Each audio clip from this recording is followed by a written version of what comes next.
Big Boss season 9 இதுக்கான contestant தேடும் பணிகள் தொடங்கிவிட்டுன்னு நினைக்கிறேன்.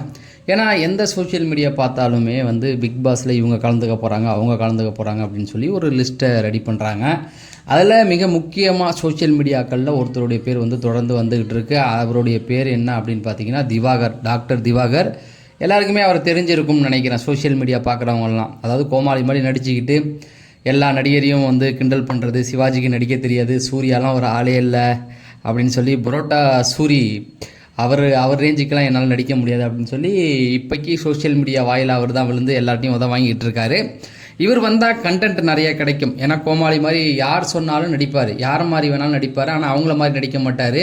அவர் ஒரு விதமாக நடிச்சுட்டு நான் அவரை மாதிரி நடிக்கிறேன், இவரை மாதிரி நடிக்கிறேன் அப்படின்னு சொல்லி பேசுவார். இவரெல்லாம் பிக் பாஸ்க்குள்ளே வந்தால் மக்களுடைய கவனத்தை ஈர்க்க முடியும். ரெண்டாவது, இந்த வாட்டி ஜென்ரல் ஆடியன்ஸ் உள்ளே வரேன்னு சொல்கிறாங்கல்ல, அது இவர் தான் நினைக்கிறேன். தொடர்ந்து இந்த மாதிரி பிக் பாஸ் பற்றின அப்டேட்டுகள் தெரிஞ்சுக்க நம்ம சேனல்